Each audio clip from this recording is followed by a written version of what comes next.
نحمده ونصلي ونسلم على رسوله الكريم أما بعد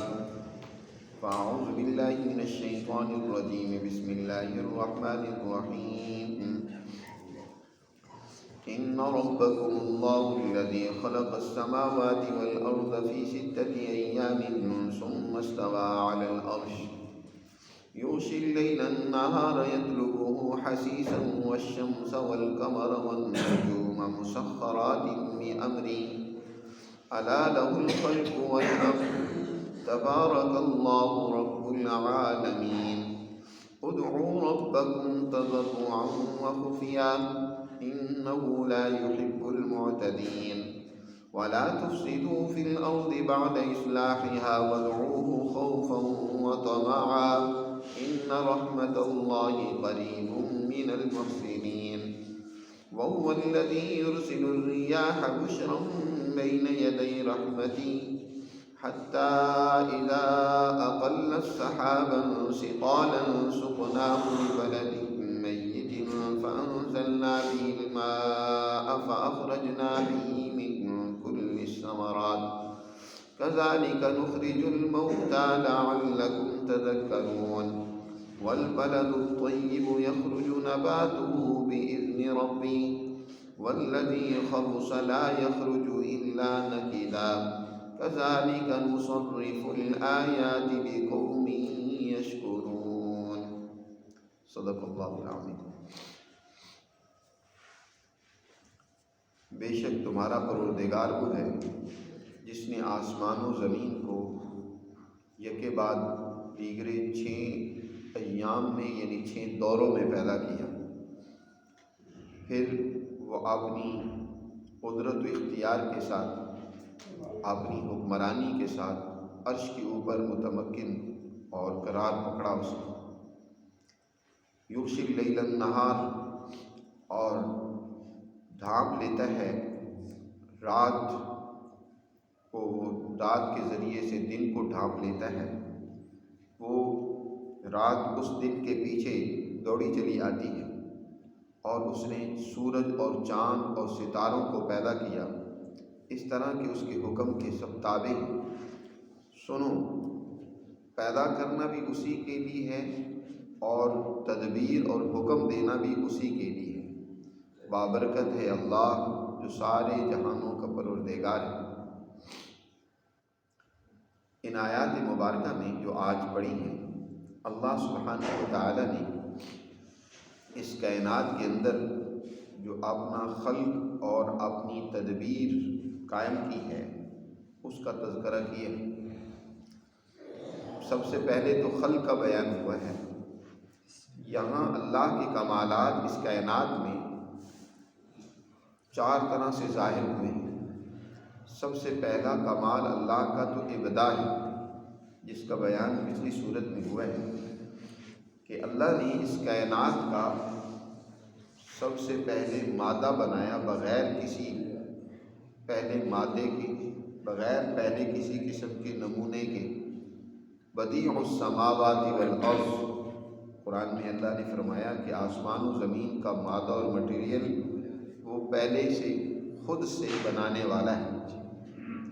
پھر اس کے بعد دوسرا مرحلہ آتا ہے خلق کا، کہ جب مادہ بن گیا تب اس مادے سے مختلف قسم کی مخلوقات کی ڈیزائننگ کی اس نے۔ آسمان و زمین اس کی تخلیق ہوئی، اس کے علاوہ اس ساری کائنات میں دیگر جتنے بھی مخلوقات ہیں ان سب کو اللہ نے پیدا فرمایا، اور یہ 6 دنوں میں پیدا کیا۔ 6 دنوں سے مراد یہ ہمارے دنیا کے 6 ایام ہوں تو یہ بھی ممکن ہے کہ اتوار سے اس کائنات کی تخلیق کا آغاز ہوتا ہے اور جمعہ پر اس کا اختتام ہوا، جیسے کہ بعض احادیث میں اس کی تفصیلات موجود ہیں۔ یا یہ کہ اس سے مراد اللہ کی ایام ہیں، اور اللہ کے ہاں جو ایام ہیں وہ ہماری دنیا کے 1000 برس ہوں تو اللہ کے ہاں کا 1 یوم اور دن بنتا ہے۔ خود قرآن میں اس کو بیان کیا گیا ہے، وَإِنَّ يَوْمًا عِنْدَ رَبِّكَ كَأَلْفِ سَنَةٍ مِّمَّا تَعُدُّونَ۔ ہمارا دن تو 12-14 11 گھنٹے کا ہوتا ہے، یا رات دن دونوں کو ملا لیا جائے تو اس سے 24 گھنٹے بن جائیں گے۔ لیکن اللہ کے ہاں جب 1000 یہ دنیا کے دن ہوں تو ایک دن بنتا ہے۔ اس اعتبار سے 6000 سال لگے ہیں اس کائنات کے بننے میں۔ تدریجاً اللہ نے اس کائنات کو بنایا ہے۔ یہاں پر بعض ذہنوں میں یہ سوال اٹھے گا کہ قرآن میں جگہ جگہ پر یہ بات بھی کہی گئی ہے کہ اللہ جب کسی چیز کو پیدا کرنے کا ارادہ کرتا ہے تو اس کے لیے کہتا ہے کن فیکون، وہ صرف کن کہتا ہے تو وہ چیز وجود میں آ جاتی ہے۔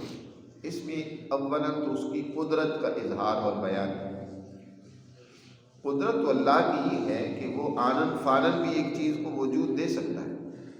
لیکن ایک اس کا قانون ہے، ایک اس کا ضابطہ اور اصول ہے، اور وہ اپنے قانون اور ضابطے کے خلاف نہیں کرتا۔ اللہ کا قانون یہاں یہی ہے کہ وہ تدریجاً ہی چیزوں کو وجود میں لاتا ہے۔ جیسے کہ آپ دیکھتے ہیں ایک بچے کی ولادت آنن فانن نہیں ہوتی، اس کے لیے بھی تدریجی مراحل ہوتے ہیں۔ 9 ماہ مادر رحم میں ٹھہرتا ہے، اس سے پہلے باپ کی پشت میں کس طریقے سے وہ مادہ تیار ہوتا ہے، اور پھر کس طریقے سے جو ہے اس کے جراثیم قرار پکڑتے ہیں۔ پھر دنیا میں آنے کے بعد ایک انسان جوان ہوتا ہے تو جوانی تک اس کے لیے 12 سال لگتے ہیں۔ تو یہ مختلف مراحل سے گزر کر وہ اپنی آہستہ آہستہ تدریجی طور پر اپنی ارتقاء کی طرف بڑھتا ہے۔ اسی کو رب کہتے ہیں، ربوبیت کہتے ہیں، کہ آہستہ آہستہ پالتے ہوئے اپنے درجہ کمال تک کسی چیز کو پہنچانا، اس کو رب کہا جاتا ہے کہ وہ رب العالمین ہے جس نے اس کائنات کو تدریجی طور پر بنایا ہے۔ وہ اس کائنات کا رب اور پروردگار ہے۔ آسمان و زمین، یہ کائنات چاہے ایک لمحے میں بنائی جا سکتی ہے، لیکن اللہ نے یہ قانون کے تحت یہاں سب سے پہلے جمادات کو پیدا کیا، اور ان کے بننے کا بھی عمل ایک بڑا طویل عرصہ ہوا کہ جمادات ہی اس کائنات کے اندر تھے۔ پھر اس کے بعد اگلے مرحلے میں وہ جمادات کو اللہ نے نباتات میں کنورٹ کیا، تبدیل کیا، تو اس پر بھی ایک بہت بڑا طویل زمانہ گزرا ان کے ارتقاء اور سب سے اعلیٰ درجے پر پہنچنے میں۔ پھر نباتات کے اوپر بھی بڑا طویل زمانہ گزرا، پھر اس کے بعد نباتات اگلے مرحلے میں پہنچے حیوانات کی شکل میں، اور پھر حیوانات سے اللہ نے سب سے بڑا عقل مند انسان، جس کو سوشل اینیمل بھی کہا جاتا ہے، کہ انسان کو اللہ نے بنایا۔ آدم علیہ السلام کی بھی تخلیق ایسی نہیں ہوئی کہ اللہ میاں نے ادھر سے پتلا بنایا، روح پھونکی تو وہ زندہ ہو گئے، بلکہ ان کے بھی اس وجود کے بننے میں بڑا زمانہ گزرا۔ 6 ایام یا 6 ادوار میں بنانا، 6000 سال کا لگنا، یہ کوئی معمولی زمانہ نہیں، بہت طویل زمانہ ہے، جس میں آدم علیہ السلام نے بہت سارے مراحل طے کیے۔ اور یہ اللہ کا قانون ہے، تدریجی طور پر یہ کائنات وجود میں آئی ہے۔ یہاں قرآن نے اس کائنات میں سے آسمان و زمین کا ذکر کیا ہے کہ اللہ وہ ذات ہے جس نے آسمان و زمین کو، اور اسی طرح اس آسمان و زمین سے مراد اس کے اندر بے شمار موجود مخلوقات بھی شامل ہیں، ان سب کو 6 ایام اور یہ 6 ادوار میں پیدا کیا۔ یہ ہے اللہ کا خلق۔ پہلا ہے ابداع،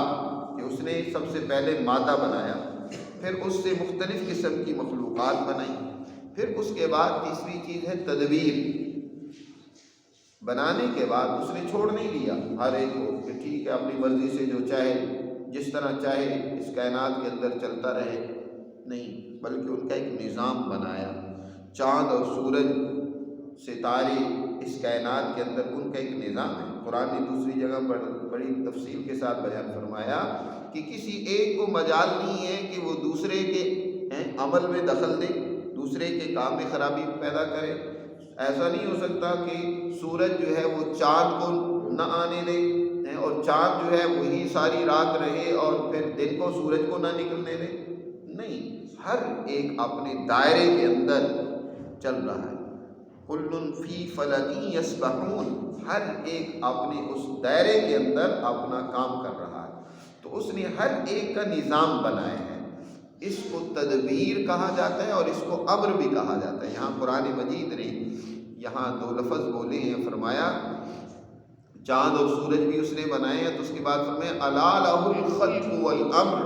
سنو، خلق یعنی مخلوق کا بنانا بھی اسی کی طرف سے، اسی نے مخلوقات کو بنایا. پھر بنانے کے بعد ان کا نظام قائم کرنا، تدبیر کرنا. یاد رکھیں شرک بھی جو پیدا ہوا ہے وہ اسی کے اندر زیادہ پیدا ہوا ہے، تدبیر کے اندر، نظام امر کے اندر زیادہ شرک پیدا ہوا. جہاں تک بات ہے ابداع کی، اس میں کسی کو کوئی اختلاف نہیں تھا، کسی نے شرک نہیں کیا کہ یہ ساری کائنات کا مادہ اور مٹیریل اللہ ہی بنانے والا ہے. پھر اسی طرح خلق کے حوالے سے بھی انہیں کوئی اعتراض یا کوئی کسی قسم کے شرک نہیں تھا، کوئی ابہام نہیں تھا. قرآن نے جگہ جگہ اس بات کو فرمایا کہ ان سے پوچھو امن خلق السماوات والارض، آسمان و زمین کا بنانے والا کون ہے؟ فسیقولون اللہ، یہ یقیناً کہیں گے کہ اللہ ہی ہے. وہ مانتے تھے کہ خالق اللہ ہی ہے، لیکن خرابی کہاں پیدا ہوتی تھی کہ وہ کہتے تھے کہ اس کائنات کے نظام کے چلانے میں کچھ ہمارے ان پیشواؤں، کچھ ہمارے ان معبودوں، کچھ ہمارے ان دیوتاؤں کا بھی عمل دخل ہے، ان کے سپرد بھی کچھ کام ہے. کوئی بارش نازل کرنے والا دیوتا ہے، کوئی اولاد دینے والا ہے، کوئی اسی طرح دیگر مسائل حل کرنے کے لیے انہوں نے کیا معبودات طے کر رکھے تھے کہ یہ فلاں کام کرتا ہے، یہ فلاں کام کرتا ہے. تو قرآن مجید نے یہاں اس حقیقت کو واضح کر دیا کہ جیسے خلق اسی کا کام ہے، مخلوقات کو بنانا، پیدا کرنا یہ اللہ ہی کا خاصہ اور وصف ہے، اللہ ہی نے مخلوقات پیدا کی ہیں. اسی طرح امر بھی اسی کی طرف سے ہے، تدبیر یعنی نظام قائم کرنا اس کائنات کا اور چلانا اس نظام کو، یہ بھی اسی کے لیے ہے اور وہی کر رہا ہے. تبارک اللہ رب العالمین، بابرکت ہے اللہ جو سارے جہانوں کا پروردگار اور رب ہے، کہ اس نے ساری کائنات کو تدریجی طور پر آہستہ آہستہ ان کے کمالات تک پہنچایا. ادعوا ربکم تضرعا وخفیا، اس کائنات کی تخلیق کو بیان کرنے کے بعد، امر خلق اور امر کو بیان کرنے کے بعد آگے انسانوں کو حکم دیا جا رہا ہے کہ لہٰذا تمہیں چاہیے کہ اپنے رب ہی سے اپنا تعلق جوڑو. جب اس ساری کائنات کا خالق وہی ہے، نظام وہی چلا رہا ہے، تو تمہیں بھی اس نے حکم دیا ہے کہ تمہیں کیا کرنا چاہیے. تمہارے لیے کیا اس نے تدبیر یا شریعت نازل کی ہے، وہ یہ ہے کہ تم اپنے رب سے تعلق جوڑو، اس سے مناجات کرو، اس کو پکارو اپنے مسائل اور مشکلات. اور اس کا طریقہ کیا ہے؟ اللہ کو پکارنے کا یہ نہیں ہے کہ شور مچاؤ، اونچی آواز سے مارو دھاڑو پکارو، نہیں. جس ذات کو تم نے پکارنا ہے وہ ذات تو وہ ہے جو تمہارے شہرک سے بھی زیادہ کیا ہے؟ قریب ہے. وہ تو من حبل الورید، اللہ کی ذات حبل الورید سے بھی قریب ہے. اس کو پکارنے کے لیے کوئی آوازیں اونچی کرنے کی ضرورت نہیں ہے اور نہ ہی شور شرابہ کرنے کی ضرورت ہے، بلکہ قرآن نے یہاں دعا کرنے کا طریقہ بھی بتایا. فرمایا ادعوا ربکم، اپنے رب کو پکارو، تضرعا وخفیا، تضرع کے ساتھ، عاجزی کے ساتھ، آہوزاری کرتے ہوئے اور خفیہ طریقے سے. بلند آواز سے پکارنے کا کوئی مطلب نہیں ہے، بلکہ آہستہ. یاد رکھو دعا کے لیے بھی اصل کیا ہے کہ دعا آہستہ ہونی چاہیے، آہستہ دعا مانگی جائے. یہ جو بلند آواز سے ہم دعا بعض اوقات مانگتے بھی ہیں تو وہ تعلیم کے طور پر ہو تو اس کی کسی درجے میں گنجائش ہے، لیکن اصل یہ ہے کہ انسان آہستہ صرف اپنے رب سے مانگے، اپنے رب سے جس سے مانگ رہا ہے اس کو سنائے. لوگوں کو کیا سنانا ہے؟ اب یہ بھی بڑا عجیب عام رواج ہی بن گیا ہے کہ بڑی لمبی لمبی دعائیں جو ہیں وہ کیا مجمع میں مانگی جاتی ہیں. تنہائی میں اللہ کو جیسے مانگنا چاہیے عاجزی اور آہوزاری کے ساتھ، خفیہ طریقے سے جیسے اپنے رب کو پکارنا چاہیے، وہ ہے ہی کوئی نہیں. قرآن میں دوسری جگہ پر فرمایا ہے کہ جو نافرمان ہیں جب ان پر کوئی مصیبت آتی ہے تو فضو دعا ان عریض، پھر بڑی لمبی چوڑی دعائیں مانگنا شروع کر دیتے. فضو دعا ان عریض، تو ایسی ہی لمبی چوڑی دعائیں مجموع میں یہ درست نہیں ہے. تنہائی میں عاجزی کے ساتھ خفیہ طریقے سے، خفیہ میں جہاں یہ ہے کہ اپنی آواز کو پست رکھے، وہاں یہ بھی ہے کہ تنہائی میں مانگے، لوگوں کے سامنے نہ مانگے، اپنے رب کے حضور پیش ہو کر اپنے آپ کو پیش کر کے اپنی کمزوری اور کوتاہیوں کو سامنے رکھ کر اللہ سے مانگے، خفیہ طریقے سے مانگے۔ یاد رکھو انہ لا یحب المعتدین، اور حد سے تجاوز کرنے والوں کو اللہ پسند نہیں کرتا۔ دعا میں حد سے تجاوز کرنے لگ پڑے، ایک تو یہ ہے کہ حد سے تجاوز کرنے لگ پڑے، اونچی اونچی آواز سے پکارنے لگ پڑے، مانگنے لگ پڑے، جی لوگوں کے سامنے رونا دھونا شروع کر دے، یہ حد سے تجاوز ہے، ان کو اللہ پسند نہیں کرتا۔ یا اس طرح اللہ سے ایسی چیزیں مانگنے لگ پڑے جو اس کی شایان شان نہیں ہے، یعنی اس سے ایسے نہیں مانگنی چاہیے۔ حضرت سعد رضی اللہ تعالیٰ عنہ نے اپنے بیٹے کو دیکھا ایک دفعہ کہ وہ اللہ سے مانگ رہے ہیں کہ یا اللہ جنت میں مجھے ریشم کا لباس، فلاں نعمت فلاں نعمت فلاں نعمت دینا، اس طرح اللہ جہنم میں مجھے زنجیروں سے، توقوں سے اور فلاں قسم کے عذاب سے بچانا۔ تو حضرت سعد رضی اللہ تعالیٰ عنہ نے اپنے بیٹے کو سمجھاتے ہوئے کہا بیٹا یہ کیا مطلب ہے کہ فلاں قسم کے عذاب سے بچانا، فلاں قسم کی نعمت دینا؟ اللہ سے مانگو کہ یا اللہ مجھے بس جنت میں داخل کر دے، جب جنت میں داخل ہو گئے تو ساری نعمتیں مل جائیں گی، جہنم سے بچا لے، جہنم سے بچ گئے تو سارے قسم کے عذابوں سے بچ جاؤ گے، فلاں قسم کے عذاب سے بچانا۔ یہ بھی کیا ہے؟ تجاوز ہے حد سے، کہ یہ خاص جو ہے، یا اسی طرح کوئی مخصوص جو ہے اپنی ذات کے لیے ہی دعا کرنے لگ پڑے، یا اللہ یہ نعمت صرف میرے لیے ہو، دوسروں کے لیے نہ ہو۔ جیسے کہ ایک صاحب کہنے لگے حضور کی موجودگی میں کہ اللہ مجھ پر رحم فرما اور محمد صلی اللہ علیہ وسلم پر رحم فرما، تو آپ نے فرمایا کہ تم نے اللہ کی رحمت کو سکیڑ دیا ہے۔ تو اللہ سے دعا کریں، لیکن دعا میں بھی حد اعتدال سے نہ بڑھیں، اعتدال کا پہلو اختیار کریں، نہ تو آواز میں، نہ ہی حالت کوئی ایسی بنائیں جو حد اعتدال سے تجاوز کرنے والی ہو، اور نہ ہی مانگنے میں کوئی ایسا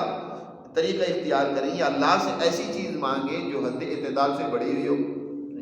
سادگی کے ساتھ اپنی ضرورت اور اپنی پریشانی اس کے سامنے ذکر کریں، کیونکہ معتدین کو یاد رکھو حد اعتدال سے جو بھی گزر جائیں، وہ کسی بھی معاملے میں ہوں،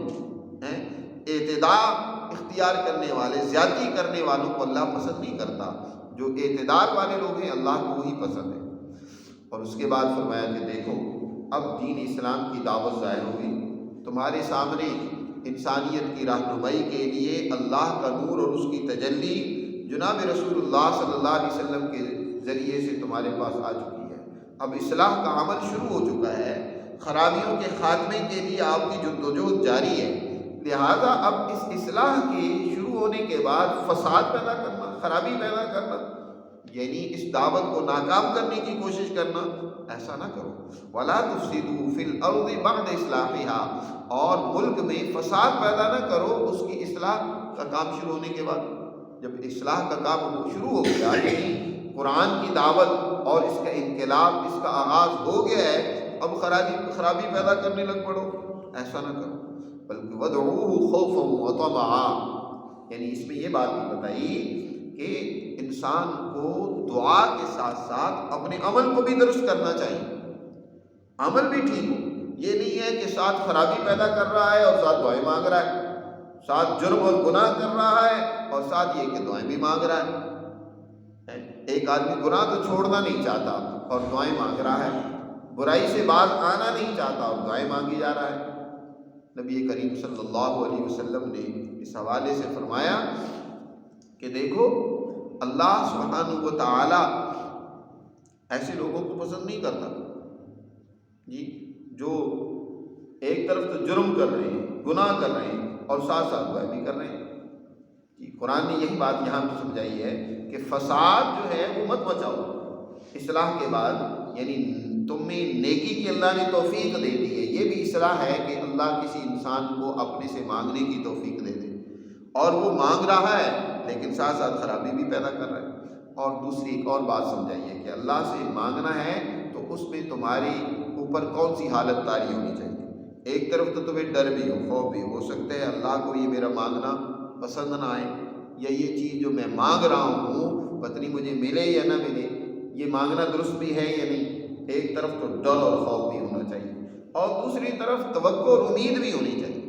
نبی کریم صلی اللہ علیہ وسلم نے ارشاد فرمایا الایمان بین الخوف والرجاء، ایمان خوف اور امید کے درمیان ہے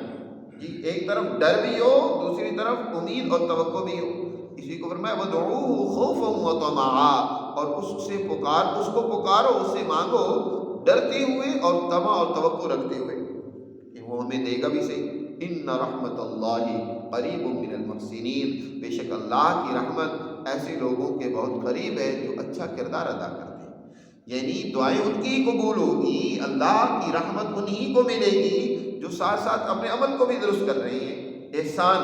کہتے ہیں کہ عمل کو بہتر سے بہتر بنانا۔ نبی کریم صلی اللہ علیہ وسلم نے ارشاد فرمایا نا کہ احسان یہ ہے کہ ان تعبد اللہ کأنک تراہ فإن لم تکن تراہ فإنہ یراک، تم اللہ کی ایسے بندگی کرو جیسے اللہ کو دیکھ رہے ہو۔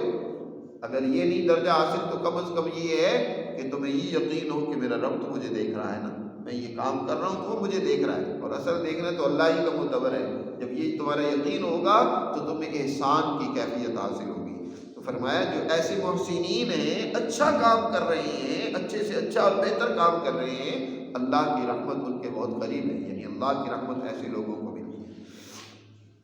وَهُوَ الَّذِي يُرْسِلُ الرِّيَاحَ بُشْرًا بَيْنَ يَدَيْ رَحْمَتِهِ۔ اس کے بعد اللہ تعالیٰ نے ایک مثال کے ذریعے سے اس انقلاب کو جو نبی کریم صلی اللہ علیہ وسلم کے ذریعے سے پیدا ہوا، یہ وحی الہی جو انسانوں کے اندر ایک انقلاب پیدا کرنے کے لیے اللہ نے اپنے نبی صلی اللہ علیہ وسلم پر نازل کی ہے، اس کو ایک مثال دے کر سمجھایا۔ اور مثال یہ دی کہ فرمایا دیکھو جب باران رحمت آتی ہے، بارش آتی ہے، اس سے پہلے کیا ہے، ہوائیں چلتی ہیں۔ بارش سے پہلے ٹھنڈی ہوائیں چلتی ہیں جو اس بات کی خوشخبری ہوتی ہیں کہ بس بارش ہونے والی ہے، اور پھر اللہ تعالیٰ بادلوں کے ذریعے سے پانی کو اٹھاتا ہے، اور وہ بادل جو ہیں گہرے سیاہ بادل چھا جاتے ہیں، اور پھر اللہ ان بادلوں کو جہاں جس علاقے میں برسانا ہوتا ہے اس کی طرف چلاتا ہے، وہاں وہ پہنچاتا ہے۔ بادل وہاں پہنچ کر وہ پانی کو برساتے ہیں، پھر نتیجہ یہ نکلتا ہے کہ ہر طرح کے پھل پھول نعمتیں اور غذائیں پیدا ہوتی ہیں۔ اور پھر زمین سب ایک طرح کی نہیں ہوتی، بلکہ بعض زمینیں ایسی ہوتی ہیں کہ وہاں جب بارش برستی ہے تو بہت بہترین پیداوار ہوتی ہے،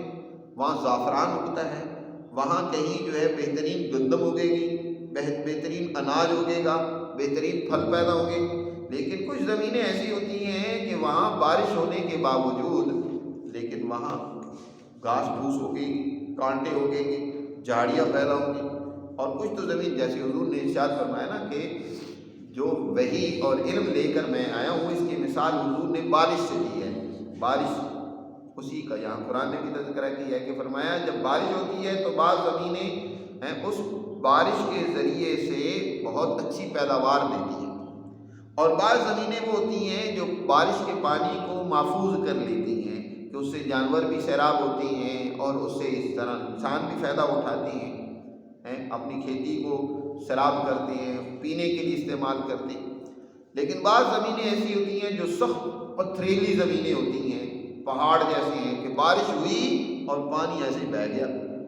نہ انہوں نے محفوظ کیا، نہ ان کے اندر پانی جذب ہوا اور وہ انسانیت کو کچھ فائدہ پہنچایا، ایسا نہیں۔ تو اسی طرح تین طرح کے لوگ ہوتے ہیں۔ بعض تو وہ ہیں کہ جنہوں نے اللہ کی وحی سے، حضور صلی اللہ علیہ وسلم کی تعلیمات سے بھرپور فائدہ اٹھایا اور اس کو قبول کیا،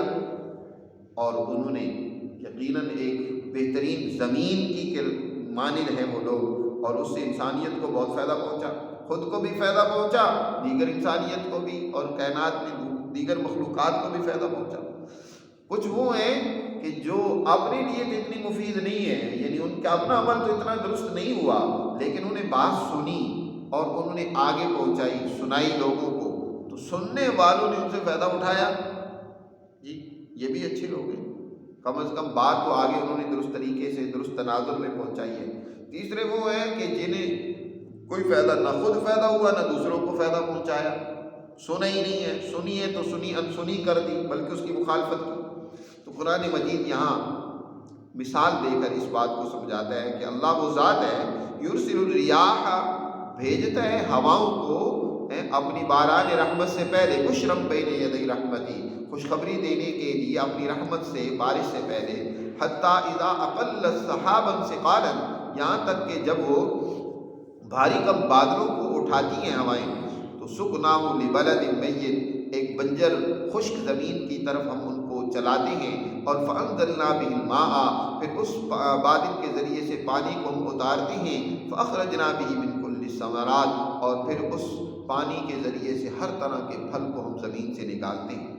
کذالک نخرج الموتیٰ، درمیان میں ضمن یہ بات بھی سمجھا دی کہ جیسے بارش نازل ہوتی ہے اس سے زمین سے پیداوار اگتی ہے، اسی طرح یاد رکھو ایک دن جب تم اس زمین میں چلے جاؤ گے، ہم اپنی ایک ایسی بارش نازل کریں گے کہ تم مردے زمین سے اٹھ کھڑے ہوگے۔ کذالک نخرج الموتیٰ، ہم اسی طرح مردوں کو زندہ کریں گے، لعلکم تذکرون، شاید کہ تمہیں یہ بات سمجھ آ جائے کہ کیسے دوبارہ مرنے کے بعد زندہ ہونا ہے۔ اس قادر مطلق کے لیے دوبارہ زندہ کرنا کوئی مشکل کام نہیں ہے۔ اور پھر دیکھو جب بارش ہوتی ہے تو ایک وہ زمین ہے والبلد الطیب، جو پاکیزہ زمین ہے، یخرج نبات باذن ربی، جس کی نبات اور پیداوار اس کے رب کے حکم سے نکلتی ہے اور بڑی اچھی ہوتی ہے، ہر طرح کا عمدہ پھل پھول اور اس طرح دیگر چیزیں پیدا ہوتی ہیں۔ والذی خبث، اور دوسری وہ زمین ہے جو نالائق قسم کی، خبیث قسم کی زمین ہے جس کے اندر کوئی روئیدگی کے آثار نہیں ہیں، لا یخرج الا نقیدا، کہ نہیں نکلتا اس سے مگر کیا ہے، نکمی اور ناقص چیزیں نکلتی ہیں، کانٹے ہی نکلتے ہیں، تکلیف دہ چیزیں، جھاڑیاں ہی پیدا ہوتی ہیں۔ فرمایا کذالک نصرف الآیات، ہم اس طرح اپنی آیات کو مختلف انداز سے، طریقوں سے پھیر پھیر کے ہم بیان کرتے ہیں ایسی قوم کے لیے جو اللہ کے احکامات کی قدر کرتی ہے، یشکرون، اور جو اللہ کے قوانین کی شکر ادا کرتی ہے، ان پر عمل کرتی ہے، ان کو سمجھتی ہے، اور وہ اس طریقے سے دنیا کے اندر پاکیزہ زمین کی مانند انسانیت کے لیے اپنے لیے مفید بن جاتے ہیں، خود بھی اس پر عمل کرتے ہیں، انسانیت کے لیے بھی اللہ کی تعلیمات پر عمل کرنے کے حوالے سے نظام بناتے ہیں، ان تک یہ اللہ کے احکامات پہنچاتے ہیں، تو وہ یقیناً بہترین زمین کی طرح انسانیت کے لیے بھی، اپنے لیے بھی مفید ہے۔ تو قرآن مجید نے اس رکوع کے اندر اپنی خلق، اپنے امر، اپنے اس نظام کا تذکرہ کیا ہے جو اس کائنات میں اس کا جاری اور ساری ہے، اور اسی کا نتیجہ ہے کہ اس نے انسانیت کے لیے امر شریعت، یعنی شریعت کا حکم کیا ہے، شریعت نازل کی ہے۔ یہ انسانوں کا نظام ہے، جیسے کہ ہر مخلوق کا ایک نظام ہے، اس کو اس نظام کے تحت زندگی گزارنی ہے اور وہ گزار رہی ہے، تو وہ کرہا اللہ کے اس نظام کے تحت وہ زندگی گزار رہی ہے، اس سے ادھر ادھر نہیں ہو سکتے۔ انسانوں کو بھی اللہ نے نظام دیا ہے، وہ نظام شریعت اور دین ہے، اور جس کی مثال یہاں بلد طیب سے دی ہے، بہترین زمین سے دی ہے، کہ اس سے جو لوگ فائدہ اٹھائیں گے وہ اس زمین کی مانند ہیں جو پاکیزہ عمدہ قسم کی زمین ہوتی ہے، اور ان پر جب بارش آتی ہے، اس زمین پر جب بارش آتی ہے تو بہترین روئیدگی ہوتی ہے، نبات ہوتی ہے۔ اس طرح وہ انسان جن کے اندر صلاحیت ہے، استعداد ہے، اور جنہوں نے اپنے آپ کو اللہ کی ان تعلیمات کی طرف متوجہ کیا ہے، وہ جب ان کو سنتے سمجھتے ہیں، ان پر عمل کرتے ہیں، تو وہ بہترین لوگ ثابت ہوتے ہیں، دنیا بھی ان کی بنتی ہے اور آخرت میں بھی وہی کامیاب ہوں گے۔ اللہ ہمیں سمجھ نصیب فرمائے اور اپنے احکامات پر عمل کی توفیق